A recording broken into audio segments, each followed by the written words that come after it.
Welcome back to another show and tell video. Today we're just taking a quick look at a cheap multi-tool.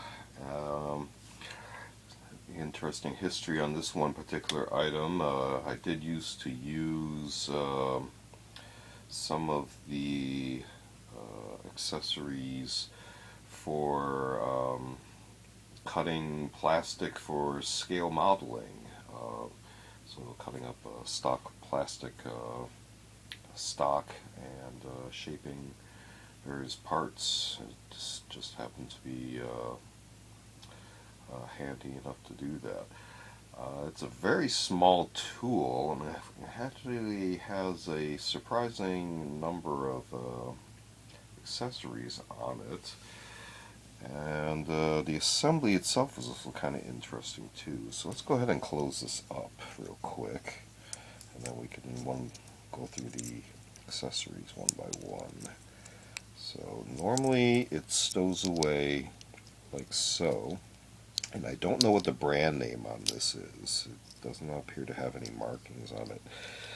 So you can see how this is. It has a little expansion ring, so you can put on something, maybe a keychain or maybe a lanyard, so it'll be easier to pull out, and in case it falls out of a pocket, it won't be lost. It'll still be attached to whatever. So the one thing I noticed interesting about this, I don't know if you can see, but normally when some of these tools are assembled, they'll use either some sort of locking screws or rivets or some sort of permanent uh, attaching system.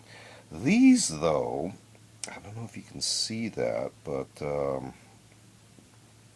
the each of these discs here are actually um, serrated, so you can actually unscrew this, and these actually will come apart. One screws into the other half, so you can see how I'm loosening that right now. So it's possible that you could actually even modify this tool to even take out certain unused accessories and add other ones that might be have a higher need level.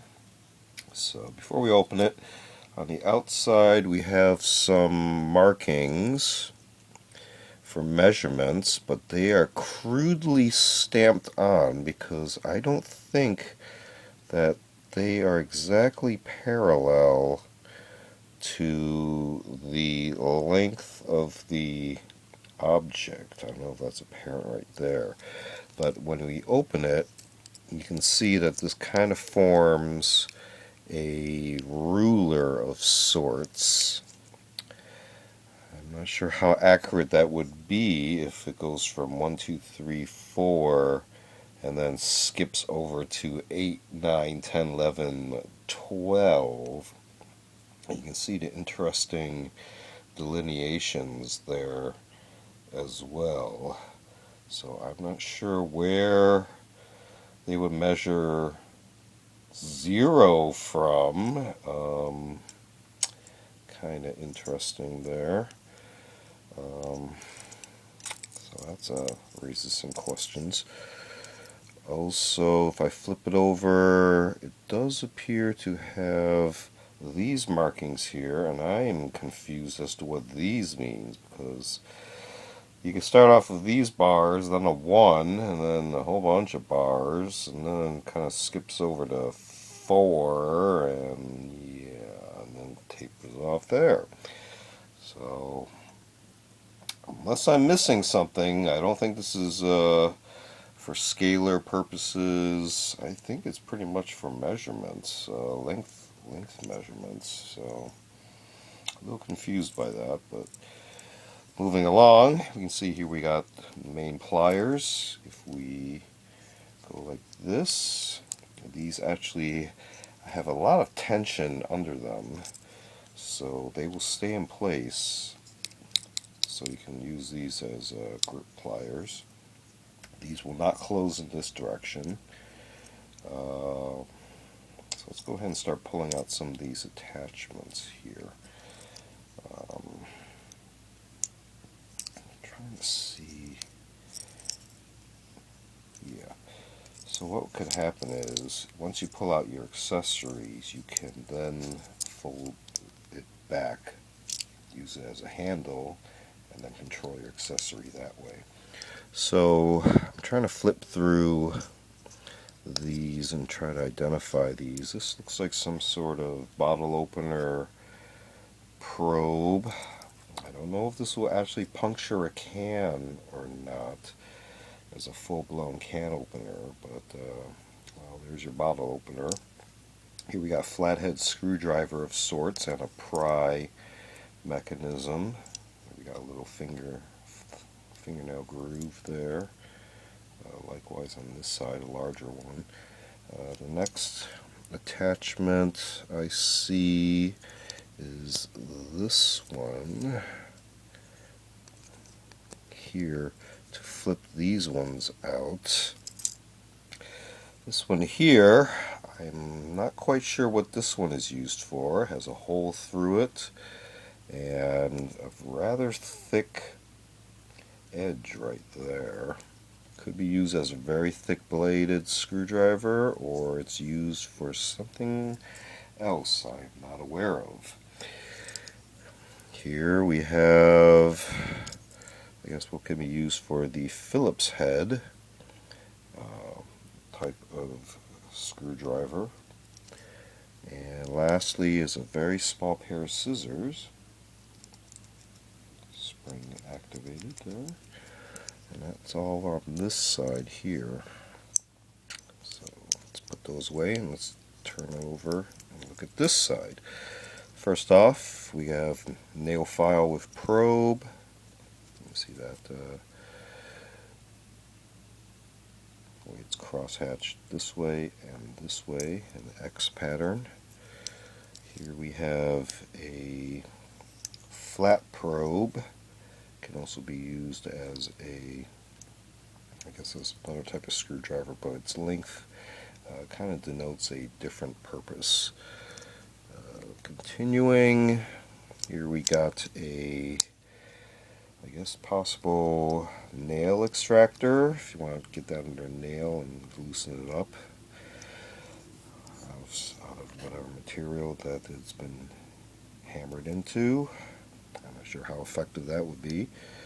And here we have a very small blade that I said I'd use for cutting plastic. In fact, you can see the dent marks on the blade with where the frequent use has occurred. It's a very sharp blade, considering that it's very thin, probably some sort of stainless steel, but what the carbon content of it is, I don't know, but I do know that the blade was damaged cutting plastic and some wire, some brass as well for super detailing parts.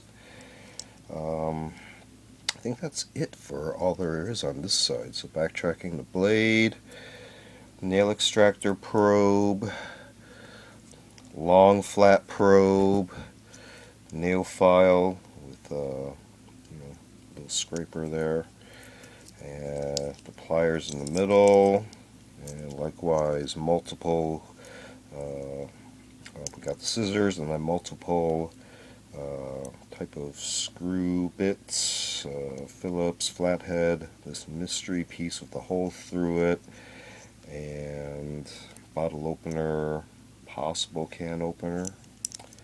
So this was made, I think, let me see, no, that's just the back reverse stamping of the measurements on the front. On this side, I think it says very small there. You might be able to see I'm made in China. So again, no brand name on this thing. Everything folds away, tucks away like that. And again, something to keep in mind that these might loosen up, although they never have until I was kind of fiddling with them just a few minutes ago. And now I'm all paranoid and want to tighten them up. So seem fine.